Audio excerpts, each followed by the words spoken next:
সেরকম তার কাছে মনে হয়েছে লিঙ্গ পরিবর্তন করে তিনি শেখ হাসিন, আমি হাসিনা বললাম না, শেখ হাসিন হিসেবে ভাবা শুরু করেছেন।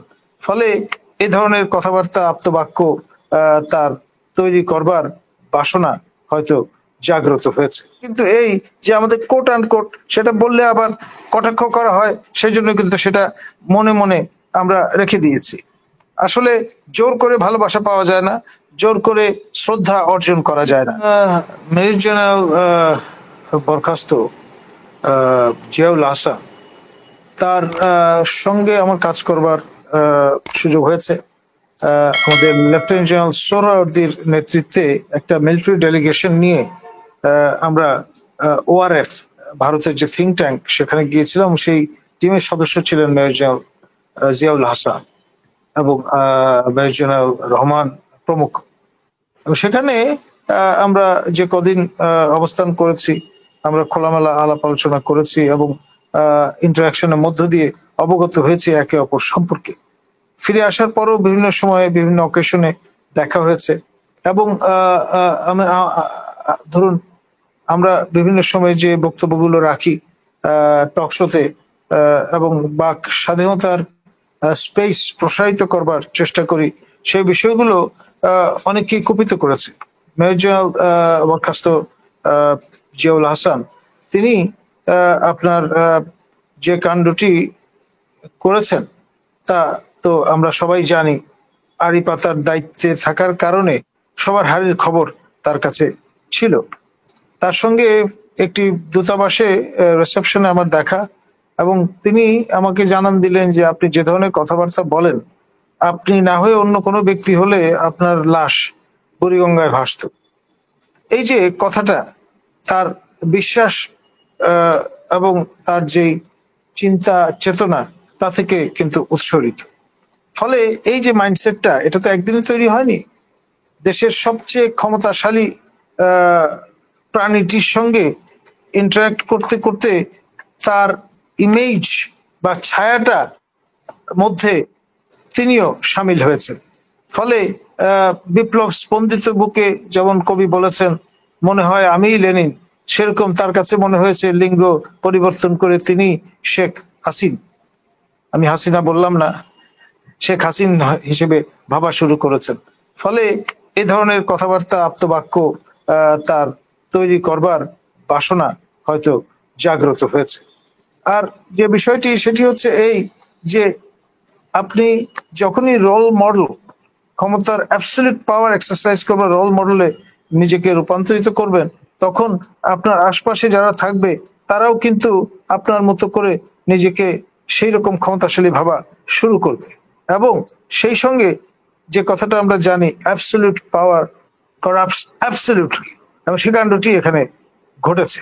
আপনার আমি অনেক জেনারেলকে দেখেছি কুজো হয়ে দাঁড়াতে আপনার মাননীয় সাবেক প্রধানমন্ত্রী, যিনি প্রতিরক্ষা মন্ত্রীও বটেন, তার সামনে।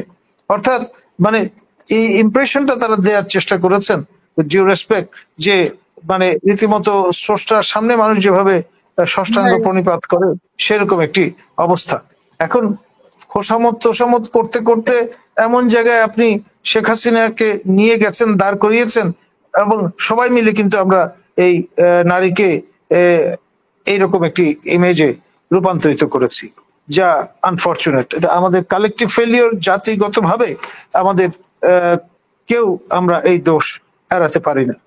আপনারা অনেকেই খেয়াল করেছেন যে আমি টক শোতে আপনার যে বিষয়গুলো ব্যবহার করতাম, জাতির পিতা বঙ্গবন্ধু শেখ মুজিবুর সুকন্যা দেশরত্ন, কোট অ্যান্ড কোট, এটা কেন করতে হতো?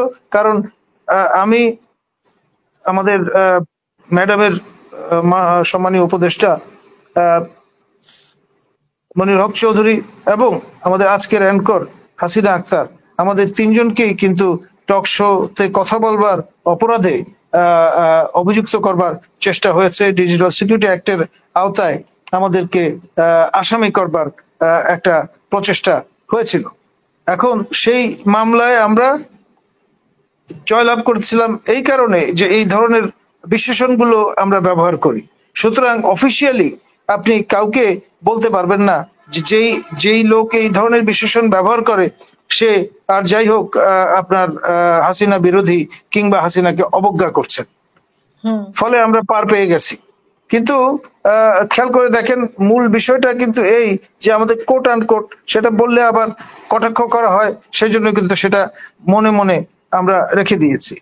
আসলে জোর করে ভালোবাসা পাওয়া যায় না, জোর করে শ্রদ্ধা অর্জন করা যায় না, কিন্তু যেটা নর্ম সেটা কিন্তু আমরা সেই শোক করাকালীন সময়েও আমরা মাননীয় সাবেক প্রধানমন্ত্রী খালেদা জিয়া এই হিসেবে অভিহিত করেছি। এখনো শেখ হাসিনা পালিয়ে গেছেন, ক্ষমতায় নেই এবং নন্দিত জায়গা থেকে নিন্দিত অবস্থানে নিজেকে পতিত করেছেন, সেই অবস্থায় কিন্তু আমরা মাননীয় সাবেক প্রধানমন্ত্রী বলছি। অর্থাৎ এটা একটা কালচার, আদর্শ সংস্কৃতি, এবং আমরা এই জায়গাটাই অবগাহন করতে চাই। আমরা সম্মান দেখাচ্ছি চেয়ারকে, ব্যক্তিকে নয়, এটাও কিন্তু ভুলে গেলে চলবে না। ধন্যবাদ। আরেকজন দর্শক প্রশ্ন করেছে যে উনি এখন কোন স্ট্যাটাসে আছে ভারতে? উনি যদি এখন তিনি এক ধরনের বিশেষ রকমের অতিথি হিসাবে সেখানে অবস্থান করছেন।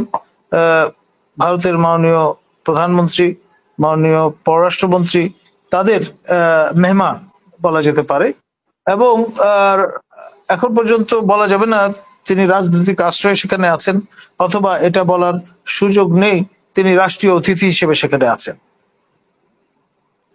বিশেষ করে মাননীয় আপনার পররাষ্ট্রমন্ত্রী জয়শঙ্কর মহোদয় তিনি এই বিষয়টি এনশিওর করেছেন যাতে নিরাপত্তার সঙ্গে তারা দুই বোন ভারতে আগমন করতে পারেন এবং যতদিন ইচ্ছা তারা সেখানে অবস্থান করতে পারেন, যতক্ষণ পর্যন্ত না আনুষ্ঠানিকভাবে বাংলাদেশের বর্তমান সরকারের পক্ষ থেকে বন্দি বিনিময় যে চুক্তি আছে আমাদের, বা আপনার এক্সট্রাডাইট করবার যে অধিকার আমরা উভয় পক্ষকে দিয়েছি, তার আওতায় আমরা তার প্রত্যর্পণ দাবি না করছি।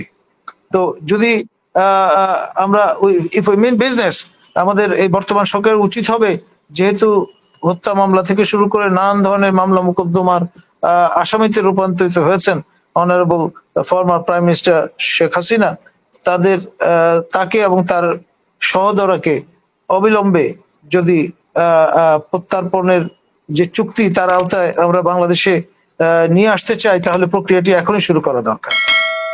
এখানে আপনার এই বিষয়টা নিয়ে রাজনীতি করাটা উচিত হবে বলে আমি মনে করি না। অসংখ্য